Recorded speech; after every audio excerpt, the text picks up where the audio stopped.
문헌에 있는 옛날 이야기. 명월이 금강산을 여행한 연유. 금강산이 매우 아름답다니 꼭 한번 직접 가보고 싶네. 조선 중엽 송도에서 이름난 기생 명월은 금강산이 천하명산이라는 소문을 익히 들었기에 가서 논일고 싶은 마음이 있었지만 짝이 되어 논일 만한 상대가 없어 안타까워했습니다. 때마침 제상아들인 이생이란 자가 질탕하게 놀기를 좋아하고 세속을 싫어하는지라 명월이 은근히 그의 속마음을 떠보았습니다. 이 몸이 듣기로 중국인들은 고려에 태어나서 금강산을 한번 보고 죽는 게 소원이라는데 우리는 이 나라 사람으로 본국에 살면서 명산을 지척에 두고도 그 진짜 모습을 보지 않아서야 되겠습니까? 오늘 낭군을 만나 받들게 됐으니 신선처럼 논일기에 안성맞춤입니다. 산과들에 어울리는 옷차림으로 금강산 절경을 구경하고 돌아온다면 어찌 즐거운 일이 아니겠습니까? 이생은 명월 얼굴을 바라보며 되물었습니다. 내가 진정으로 하는 말이더냐? 명월이 초롱한 눈빛으로 그렇다고 답하자 이생은 흔쾌히 답했습니다. 좋다. 그렇게 하자꾸나. 그 말에 명월이 한 가지 조건을 달았습니다. 종자를 아무도 데리고 오지 마시고 말 타고 가고 싶지도 않습니다. 단둘이 오붓하게 떠나 천천히 걸으면서 산천을 감상하고 싶습니다. 이리하여 이생은 짐을 짊어지거나 심부름시킬 종을 한 명도 데려가지 않았으며 거친 칙대로 지은 도포를 입고 머리에 초립을 쓴 채 스스로 식량 보따리를 둘러맸습니다. 명월은 머리에 솔방울을 장식해 얹고 역시 갈포 옷에 띠를 두르고 배로 짠 치마에 미투리를 신고 죽장을 지팡이로 삼았습니다. 우리 모습이 영락없는 자연인이네요. 자, 이제 길을 떠나볼까요? 좋지. 두 사람은 즐겁게 웃으며 기세 좋게 출발했으나 금강산 깊은 곳으로 들어가기도 전에 양식이 떨어져서 난감한 상황에 빠졌습니다. 두 사람은 사찰마다 찾아다니면서 벌식하고 때로는 명월이 몸을 팔아 양식을 얻기도 했습니다. 이생은 이런 일을 개의치 않았지만 속으로 조금 놀라워했습니다. 송도에서 아무에게나 잠자리를 허락하지 않은 명기가 낯선 사내를 과감히 상대했으니까요. 육신은 그저 껍데기인 듯 싶습니다. 명월은 달관한 스님처럼 말했고 이생은 묘하게도 그런 명월에게 더욱 사랑을 느꼈습니다. 이생이 명월의 금강산 여행에 호위무사를 자처한 이유도 기실 아껴주고픈 마음에 있었습니다. 그렇지만 산속으로 더욱 깊이 들어가자 두 사람은 굶주림으로 인해 몰골이 초췌하게 변해 옛날에 번듯하던 용모는 찾아볼 수 없게 됐습니다. 그렇게 한 곳에 이르니 시골 선비 10여 명이 물이 흐르는 송림 사이에 둘러앉아서 연애를 벌이고 있었습니다. 앞서 걸어가던 명월이 걸음을 멈추고 그들에게 절을 하니 선비 하나가 당신도 술을 마실 줄 아느냐고 물으면서 술을 권했습니다. 첩에게 술을 주신다면 그저 고마울 따름입니다. 명월은 선비가 따라주는 술을 받아 마셨고 빈석이라서 금방 취했습니다. 오랜만에 취기에 젖은 명월은 흥에 겨워서 한 곡조 뽑았는데 청아한 음조가 멀리 수풀을 울리면서 아름답게 퍼졌습니다. 전혀 예상치 못한 노래에 감탄한 선비들은 허름한 옷차림에 몰골인 여인을 매우 이상하게 여기면서 노래를 또 듣고자 술을 다시 권했습니다. 이에 명월이 공손히 물었습니다. 선비님들 고맙습니다만 첩이 한 말씀 드려도 되겠는지요? 선비들이 고개를 끄덕이자 명월이 입을 열었습니다.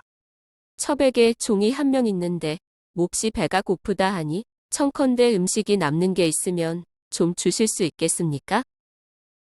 선비들은 기꺼이 음식을 나눠주었고 명월은 그걸 받아서 인사하고 자리를 떠났으며 거리를 두고 한쪽에 앉아서 기다리던 이생과 더불어 배부르게 먹었습니다.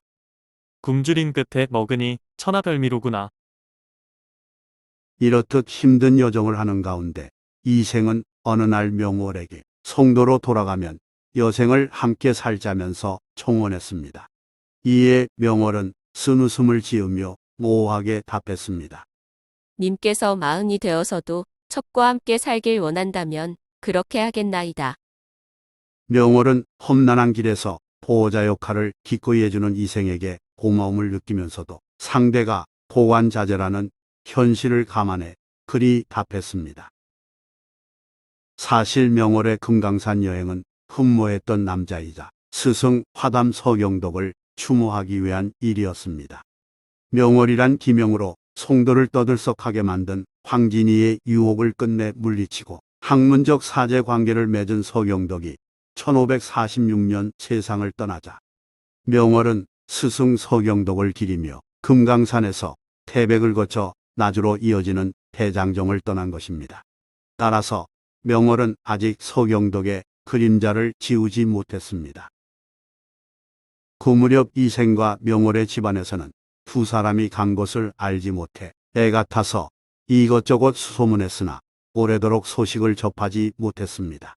두 사람이 일절 연락하지 않고 자유롭게 돌아다닌 까닭입니다. 그러다 마침내 어느 날 저녁 더러운 누더기 걸레 같은 옷을 입고 얼굴이 까맣게 탄 거짓골로 두 사람이 나타나니 이웃 사람들이 모두 크게 놀라워했다고 합니다. 고된 여정을 마친 이생은 명월과 헤어지면서 40살이 되면 꼭 함께 살자고 다짐한 뒤 집으로 돌아갔습니다. 그렇지만 명월은 40세가 되기 전에 병에 걸려 죽는 바람에 이생과의 약속을 지키지 못했습니다. 그 때문에 이생은 몹시 괴로워하면서 명월을 잊어야 했습니다. 한편 명월의 죽음을 슬퍼한 남자는 또 있었습니다. 그는 바로 명창 이사종입니다. 선정관 이사종은 노래를 잘 불렀습니다. 일찍이 그가 송도로 출장 나가다가 천수원 개울가에서 말 한 장을 풀고 관을 벗어 배 위에 덮고 누워서 큰 소리로 선호곡조를 뽑은 일이 있습니다. 그때 마침 명월도 말 타고 길을 가다가 천수원 옆에 말을 세우고 잠깐 쉬던 중 어디선가 들려오는 노랫소리를 귀 기울여 들으면서 한 사람을 떠올리며 이렇게 짐작했습니다. 이 가곡은 매우 특이하구나. 분명히 시골 사람들이 부르는 일반적 노래는 아니야.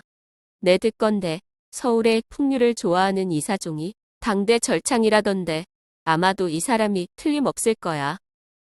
명월이 확인하고자 사람을 시켜 알아보게 했더니 과연 이사종이었습니다. 명월이 다가가 인사를 건넸고 유명한 기생을 알아본 이사종이 반갑게 맞이했습니다. 잠시 시간을 내실 수 있으신지요? 명월과 이사종은 가까운 곳으로 옮겨 정을 나누었고 이어 명월이 자기 집으로 데려가서 여러 날 머무르게 하고는 정이 깊어지자 계약 동거를 제안했습니다. 6년 동안만 함께 살지요. 다음 날 명월은 가산을 모두 옮겨 3년 동안 이사종 집안을 먹여 살렸습니다. 명월은 이사종의 부모를 극진히 섬기고 그 처자를 정성껏 돌보며 첩으로서의 예를 다했습니다. 이렇게 3년을 지내자 이번에는 반대로 이사종이 전에 명월이 했던 것과 똑같은 방식으로 명월 일가를 먹여 살리며 보답했습니다. 세월이 흘러 약속한 6년이 됐을 때 명월이 결별을 선언했습니다. 드디어 만기가 됐으니 이제 작별할 때입니다. 명월은 정말로 이사종과의 인연을 끊었고 이사종 역시 이별을 받아들였습니다. 얼핏 시기 어리게 보이지만 명월의 사랑은 진심이었습니다. 명월은 이사종과 헤어진 뒤 의미심장한 시조를 지었습니다. 동짓달 기나긴 밤을 한 허리를 베어내어 춘풍 이불 아래 서리서리 넣었다가 어른님 오신 날 밤이 오면 굽이굽이 펴리라. 이 시조에서 어른님은 어른, 통정한 사람을 이르는 말입니다. 정인이 오면 이물 속에 묻어든 기다림의 한을 펴서 보여주겠다는 뜻이니 깊은 사랑을 확인할 수 있습니다. 좋아요 및 구독은 영상 제작에 큰 힘이 됩니다. 고맙습니다.